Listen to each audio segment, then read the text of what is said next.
Hello guys, so welcome to Joseph IT, your technology entertainer. Today in this tutorial of Joseph IT, I'm going to show you how to download the latest version of Ubuntu operating system for your PC easily.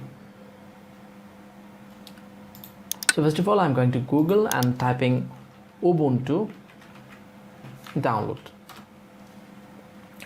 And from the Ubuntu, the official site, simply go there and scroll down.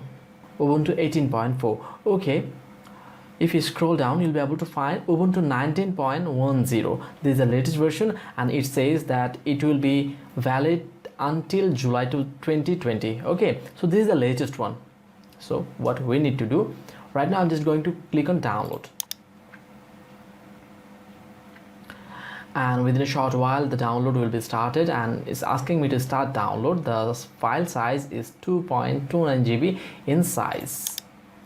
Okay, it's being downloaded, and in my next video tutorial I'll show you how to boot your pen drive with this ISO file and install a fresh Ubuntu operating system in your computer.